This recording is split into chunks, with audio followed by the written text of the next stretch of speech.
ইরানে অভিযান চালাতে গিয়ে ভয়াবহ বিপর্যয়ের মুখে পড়েছে যুক্তরাষ্ট্রের দুটি সামরিক যুদ্ধ বিমান। বিমান দুটিকে ভূপাতিত করে বিশ্বকে তাক লাগিয়ে দিয়েছে ইরান। অবশ্য মার্কিন যুদ্ধ বিমানের এক পাইলটকে জীবিত উদ্ধার করেছে মার্কিন বাহিনী। বাকি একজন পাইলটকে ইরানে অভিযান চালিয়ে তল্লাশি করছে তারা। এখন প্রশ্ন হলো, ইরানে যুদ্ধ বিমান নিয়ে বিধ্বস্ত হওয়ার পরেও কিভাবে ইরানি বাহিনীর চোখ ফাঁকি দিয়ে প্রাণে বেঁচে ফিরেছে মার্কিন পাইলট? রিপোর্ট অনুযায়ী, যখন শত্রু ভূখণ্ডে কোনো মার্কিন যুদ্ধ বিমান ভূপাতিত হয় তখন মার্কিন সামরিক বাহিনী তাৎক্ষণিকভাবে একটি অত্যন্ত সুপরিকল্পিত এবং সমন্বিত উদ্ধার অভিযান শুরু করে। পার্সোনাল রিকভারি জয়েন্ট পাবলিকেশন অনুযায়ী এই ধরনের অভিযানের দুটি প্রধান লক্ষ্য থাকে। প্রথমত, পাইলট বা ক্রু সদস্যদের নিরাপদে উদ্ধার করা। দ্বিতীয়ত, বিমানের গোপন ও সংবেদনশীল প্রযুক্তি রক্ষা করা। শত্রুপক্ষ যেন কোনোভাবেই গোয়েন্দা তথ্য সংগ্রহ বা একে প্রচারণার হাতিয়ার হিসেবে ব্যবহার করতে না পারে তা নিশ্চিত করাই এর মূল উদ্দেশ্য। বিমানটি বিধ্বস্ত হওয়ার সাথে সাথেই উদ্ধারকারী দল মোতায়েন করা।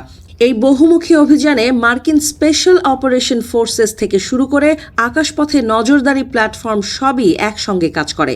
নথিপত্রে বলা হয়েছে, শত্রুরা অতীতে বন্দী সেনাদের গোয়েন্দা তথ্য সংগ্রহ বা আলোচনার সময় দরাদরি করার হাতিয়ার হিসেবে ব্যবহার করেছে। তাই যে কোনো মূল্যে পাইলটকে আগে খুঁজে বের করা জরুরি। যদি ধ্বংসাবশেষ উদ্ধার করা সম্ভব না হয়, তবে প্রযুক্তি চুরির ভয়ে অনেক সময় আকাশ থেকে বোমা মেরে তা ধ্বংস করে দেওয়া হয়। সাধারণত মার্কিন পাইলটদের সার্ভাইভাল এভিয়েশন রেজিস্ট্যান্স এবং এসকেপ প্রশিক্ষণ দেওয়া হয়। এই প্রশিক্ষণের মাধ্যমে তারা শেখে কিভাবে শত্রু সীমানার পেছনে লুকিয়ে থাকতে হয়, এছাড়া কিভাবে গোপনে যোগাযোগ করতে হয় এবং ধরা না পড়ে উদ্ধারকারী দল না আসা পর্যন্ত চরম প্রতিকূলতা সহ্য করে বেঁচে থাকতে হয়। আর উদ্ধার অভিযানে ড্রোন, স্যাটেলাইট এবং নজরদারি বিমানগুলো রিয়েল টাইমে পাইলটের অবস্থান ট্র্যাক করে উদ্ধারকারীদের পথ দেখায়।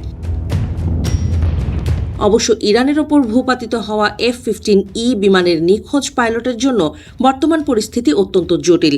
তবে সামরিক বিশেষজ্ঞদের মতে রাত বা অন্ধকার এখন ওই পাইলটের জন্য সবচেয়ে বড় ঢাল। মার্কিন বাহিনীর কাছে অত্যন্ত উন্নত নাইট ভিশন এবং ইনফ্রারেড যোগাযোগ প্রযুক্তি রয়েছে, যা ইরানি বাহিনীর চেয়ে অনেক বেশি শক্তিশালী। এই প্রযুক্তি ব্যবহার করে অন্ধকারের সুযোগ নিয়ে পাইলটের ধরা না পড়ার সম্ভাবনা অনেক বেড়ে যায়। ইরানি সেনাবাহিনী যখন চিরুনি তল্লাশি চালাচ্ছে, তখন মার্কিন কমান্ডোরা সময়ের সঙ্গে পাল্লা দিয়ে উদ্ধার অভিযান পরিচালনা করছে। আর এভাবেই শত্রু দেশে বিমান বিধ্বস্ত হলেও প্রাণে বেঁচে যায় মার্কিন পাইলটরা।